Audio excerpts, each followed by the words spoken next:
तो जो पिछला लेक्चर था उसमें हमने बीटी कॉटन के बारे में कुछ पढ़ा था, उसको एक बार रिवाइज कर लेते हैं और आगे बढ़ते हैं इसी टॉपिक में। तो बीटी कॉटन वो कॉटन जो जेनेटिकली मॉडिफाइड प्लांट है, जेनेटिकली मॉडिफाइड। अब इसमें जीन, जो बीटी जीन डाला गया है वो एक बैक्टीरिया से लिया गया है और वो बैक्टीरिया का नाम है बैसिलस थुरिनजिएंसिस। प्रोड्यूस करता है एक प्रोटीन और उस प्रोटीन को अगर कुछ इंसेक्ट इंजेस्ट कर लें तो वो किल हो जाते हैं। आखिर वो प्रोटीन उस बैक्टीरिया को क्यों नहीं मारता और इंसेक्ट्स को कैसे मार देता है? दरअसल वो प्रोटीन इनएक्टिव फॉर्म में रहता है। वो जो प्रोटीन है, प्रोटीन तो एक्टिव है लेकिन वो इनएक्टिव टॉक्सिन है ना, प्रोटोटॉक्सिन। लेकिन जब उसे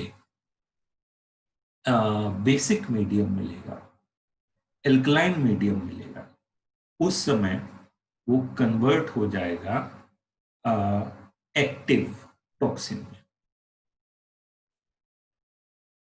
और जो इंसेक्ट है जिसने उसे इंजेस्ट किया है, उसकी इंटेस्टाइन में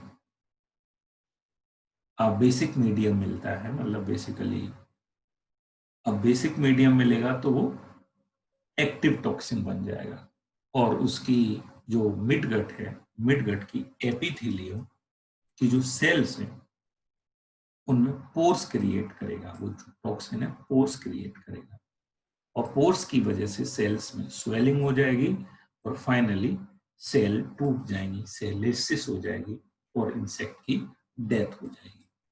ठीक है।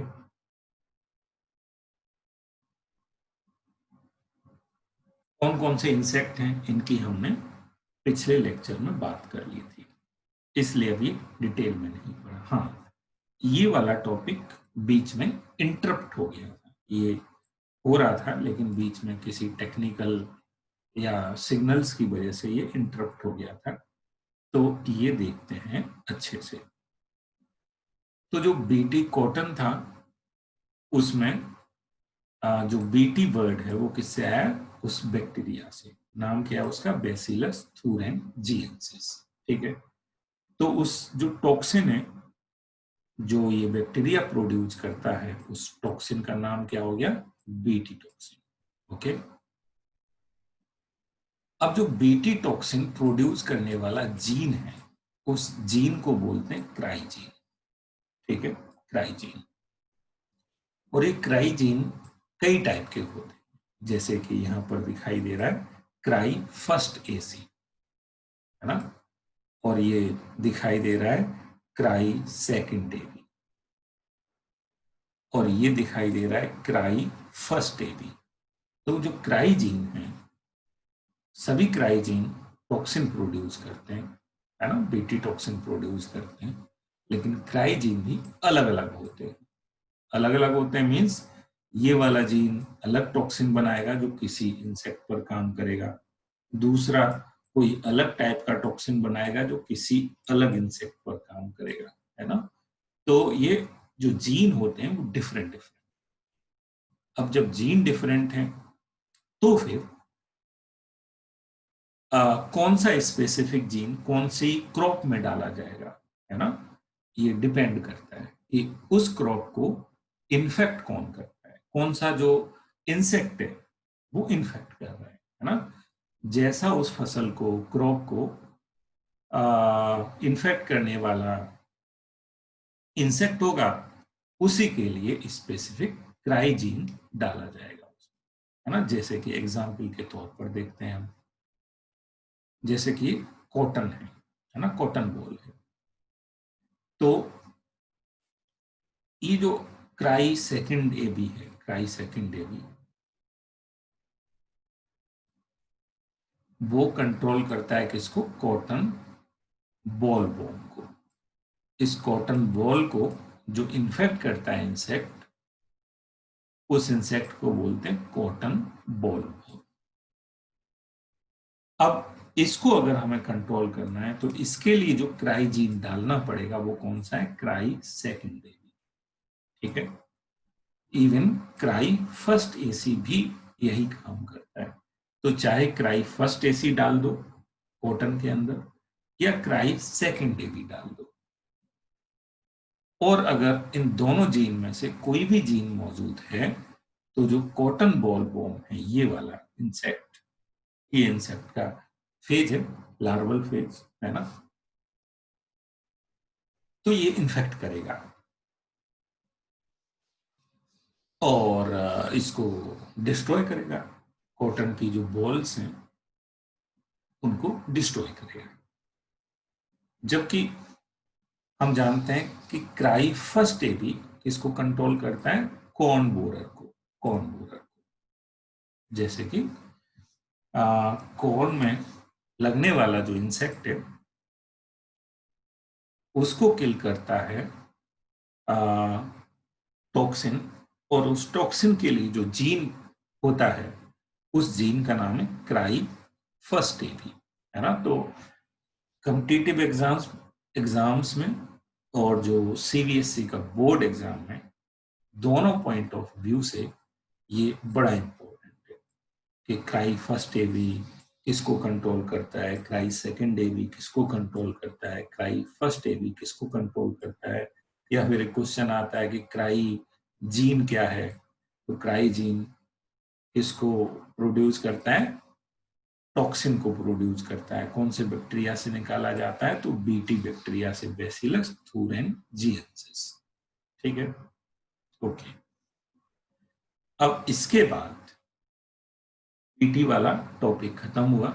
इसके बाद ये है कुछ ऐसे प्लांट होते हैं जो पेस्ट को रेजिस्ट करते हैं। वैसे तो बीटी कॉटन भी उस इंसेक्ट को रेजिस्ट कर रहा था, लेकिन वहां दूसरी टेक्निक थी, है ना। वहां वो प्लांट टॉक्सिन प्रोड्यूस कर रहा था, तो जो इंसेक्ट थे, जो पेस्ट थे, उनको किल कर रहा था प्लांट। यहाँ पर देखते हैं किस तरह से ये अपने आप को बचाता है पेस्ट से, वो देखने वाले। लेकिन यहाँ कुछ दूसरी मैकेनिज्म है। तो देखो, ये हमें जानना चाहिए कि एक निमेटोड पैरासाइट जो होते हैं निमेटोड्स, एस्केल्मिंथीज, वो पैरासाइट, उनकी जो इन्फेक्ट करने की रेंज होती है वो बहुत ज्यादा वाइड होती है। वो प्लांट्स को भी इन्फेक्ट करते हैं, वो एनिमल्स को भी इन्फेक्ट करते हैं, इवन वो ह्यूमन बीइंग को भी इन्फेक्ट करते हैं ऑन निमेटोड। ठीक है, तो ऐसा ही एक निमेटोड है जो प्लांट्स को इन्फेक्ट करता है, और उस निमेटोड का नाम है मिलोइडी गाइन इनकॉग्निसिया। ठीक है, नाम थोड़ा अटपटा सा है,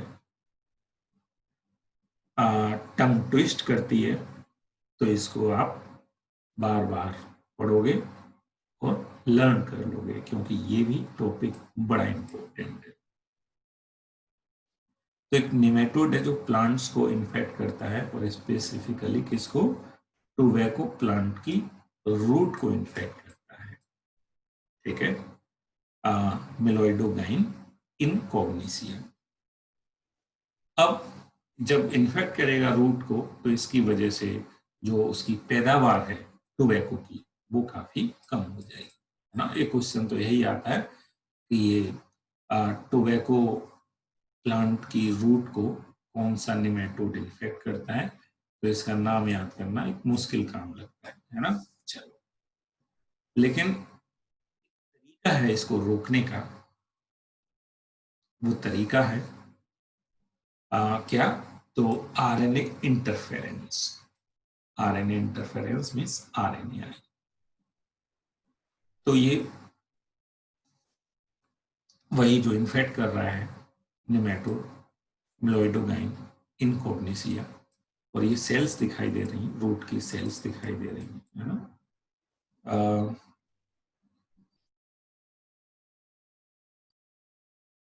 ये तरीका है जिसकी वजह से यूकैरियोट्स अपने आप को डिफेंस करते हैं, अपने आप को बचाते हैं। तो यूकैरियोटिक ऑर्गेनिज्म में एक डिफेंस का एक वे है, और लेकिन ये कौन सा डिफेंस है? सेल्यूलर डिफेंस, है ना। मतलब सेल के अंदर ही कुछ ऐसा होता है जिसकी वजह से सेल अपने आप को बचा पाती है बाहरी जो पैथोजेंस होते हैं इनसे। और ये जो सेलुलर डिफेंस का मैकेनिज्म है, ये प्रोसेस है, वो क्या है? आरएनए इंटरफेरेंस, जिसको हम डिटेल में देखने वाले हैं, ठीक है। और ये क्या ट्रांसपोजोन क्या है, एमआरएनए साइलेंसिंग क्या है, इसको बाद में देखते हैं।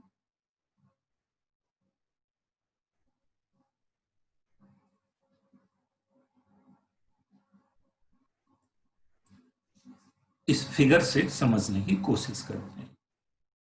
मान लेते हैं ये कोई यूकैरियोटिक सेल है, और हम जैसा कि जानते ही हैं कि यूकैरियोटिक सेल के पास एक मैकेनिज्म होता है डिफेंस का, आरएनए।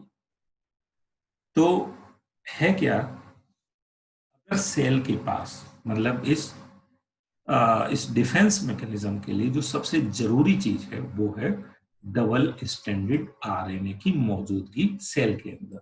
अगर सेल के अंदर डबल स्टैंडर्ड आरएनए है तो ये डिफेंस मैकेनिज्म वर्क करेगी। तो इस डिफेंस मैकेनिज्म के लिए जो सबसे महत्वपूर्ण चीज है वो क्या है? डबल स्टैंडर्ड आरएनए होना ही चाहिए सेल के अंदर, ठीक है। तो ये डबल स्टैंडर्ड आरएनए कैसे आखिर सेल के अंदर डिफेंस वाला वर्क करता है, ठीक है।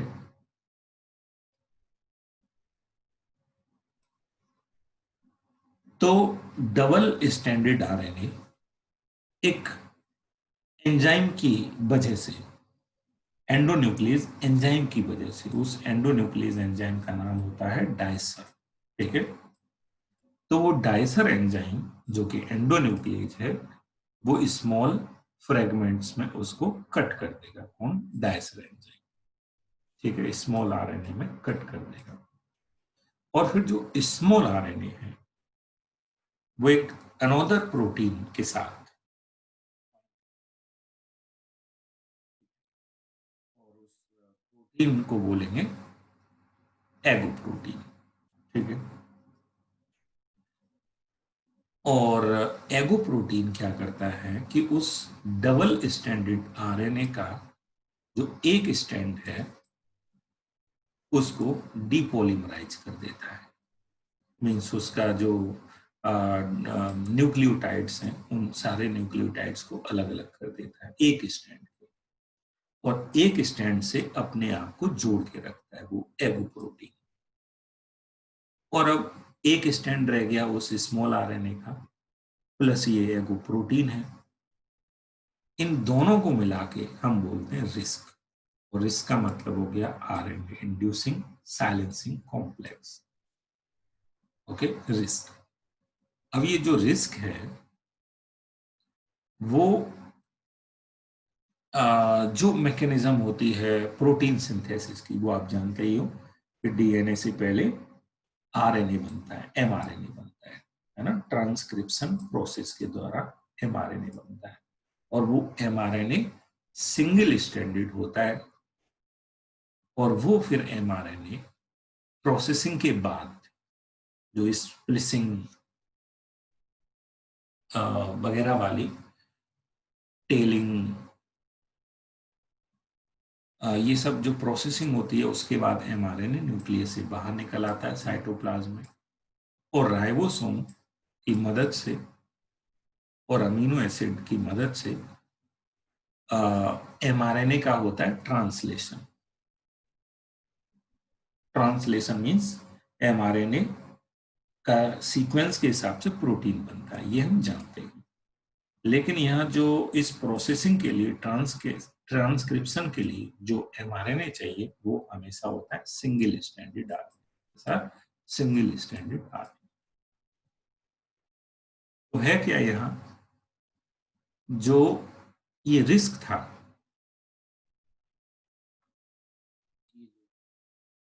आरएनए इंड्यूसिंग साइलेंसिंग कॉम्प्लेक्स था, वो एक खास कंप्लीमेंट्री साइट पर, एमआरएनए की कंप्लीमेंट्री साइट पर आके अटैच हो जाता है। ठीक है, कंप्लीमेंट्री साइट। और अटैच होने के बाद उसको, वो जो एमआरएनए है उसको डिग्रेड कर देता है। ठीक है, तो risk attach with mRNA on complementary location and degrade target mRNA। तो बहरहाल ये जो ट्रांसलेशन हो रहा था वो ट्रांसलेशन हो ही नहीं पाया।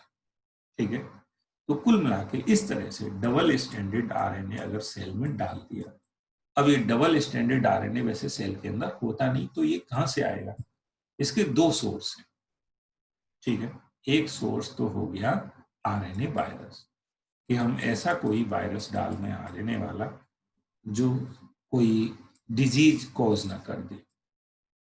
ठीक है, अब डिजीज कॉज तो होगी नहीं इस सेल को, यूकैरियोटिक सेल को, लेकिन जो आरएनए है उस वायरस का वो डबल स्टैंडर्ड है, तो डबल स्टैंडर्ड आरएनए ये सोर्स हो गया इस प्रोसीजर के लिए। ऐसे ही एक और तरीका है डबल स्टैंडर्ड आरएनए को इंट्रोड्यूस करना या अवेलेबल करवाना, और वो है ट्रांसपोजोन। ट्रांसपोजोन क्या होता है? एक जंपिंग जीन होता है ना। ट्रांसपोजोन जैसे मान लो ये क्रोमोसोम है, और इस क्रोमोसोम पर यहाँ पर एक ट्रांसपोजोन है, और ट्रांसपोजोन का मतलब होता है जंपिंग जीन, और जंपिंग जीन का मतलब होता है वो जीन जो अपनी लोकेशन को चेंज करता रहे क्रोमोसोम के ऊपर। मान लो अभी क्रोमोसोम के ऊपर ये जीन की लोकेशन है, कुछ समय बाद देखी तो जो लोकेशन है वो बदल के चेंज हो गई है ना, बदल गई, चेंज हो गई। तो आखिर ये जो लोकेशन है वो कैसे चेंज होती है? तो डीएनए से, तो ये डीएनए है उससे पहले आरएनए बनता है, मीन्स ट्रांसक्रिप्शन होता है, और वो आरएनए से फिर उधर रिवर्स ट्रांसक्रिप्शन हो जाता है।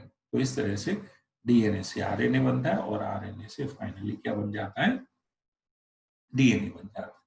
तो ट्रांसपोजोन वाले जो जीन होते हैं वो हमेशा क्या प्रोड्यूस करते रहते हैं? Double standard RNA. ठीक है, डबल स्टैंडर्ड आरएनए, और डबल स्टैंडर्ड आरएनए जिसमें फर्दर प्रोसेसिंग होगी हम जानते हैं। तो डबल स्टैंडर्ड आरएनए यहाँ प्रोवाइड कर दिया सेल के अंदर, तो बाकी का प्रोसेस हो जाएगा, है ना। ये जो कॉम्प्लेक्स है, ये जो कॉम्प्लेक्स बन गया एमआरएनए के साथ वाला, इसको क्या बोलेंगे? SI RNA, RNA mRNA complex. अच्छा, कहीं कहीं एसआई लिखा मिलेगा, तो एसआई का मतलब क्या है? सिंगल।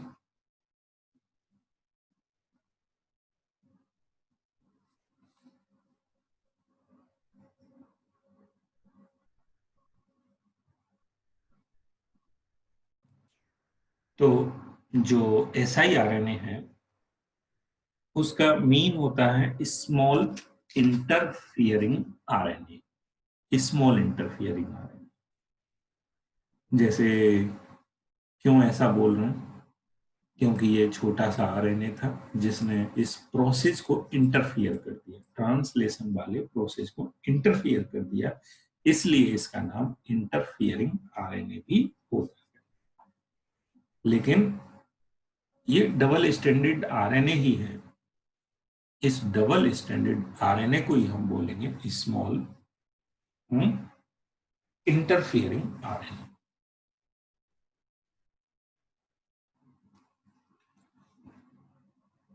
इसको भी हम बोल सकते हैं स्मॉल इंटरफियरिंग आरएनए। ठीक है, ओके। तो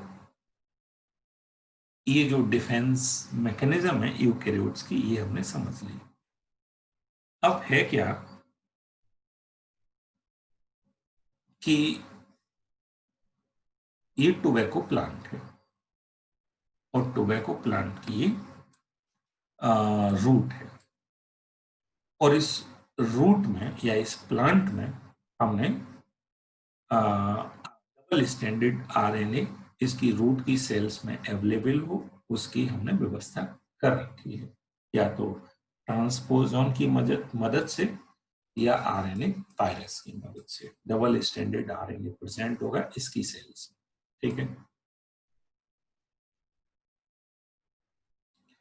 तो हुआ क्या कि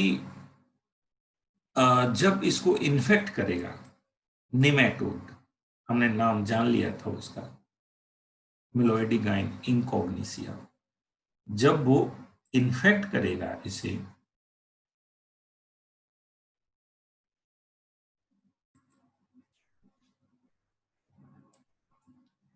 तो जब इन्फेक्ट करेगा निमेटोड उस प्लांट को, तो उस प्लांट में पहले से वो जीन मौजूद है। मान लो कि वो जो ट्रांसपोजोन है वो मौजूद है, और ट्रांसपोजोन है तो लगातार क्या प्रोड्यूस होता रहेगा, डबल स्टैंडर्ड आरएनए प्रोड्यूस होता रहेगा, है ना। और तुम ये भी कह सकते हो कि आ, उस आरएनए के दोनों स्ट्रैंड्स प्रोड्यूस होते रहेंगे, और वो जो हमने जीन जैसे कि ट्रांसपोजोन डाला है प्लांट के अंदर, तो हम जानते हैं हम एक वेक्टर का यूज करना होता है। यहाँ पर हमने एग्रोबैक्टीरियम बैक्टीरिया जो होता है उसका यूज किया है प्लांट्स में डालने के लिए वो जीन। तो nematode specific jeans were introduced into the host plant. The introduction of DNA was such that it produced both sense and anti sense RNA. ठीक है, तो दोनों स्टैंड प्रोड्यूस होंगे आरएनए के, डबल स्टैंडर्ड डीएनए है तो उससे दोनों स्टैंड एक बार में प्रोड्यूस होते हैं, है ना। और these two RNAs being complementary to each other form double stranded RNA। और ये दोनों आरएनए के स्टैंड बन गए, तो क्योंकि आपस में ये कंप्लीमेंट्री हैं इसलिए जुड़ के डबल स्टैंडर्ड आरएनए बन जाते हैं, दैट इनिशिएट आरएनए।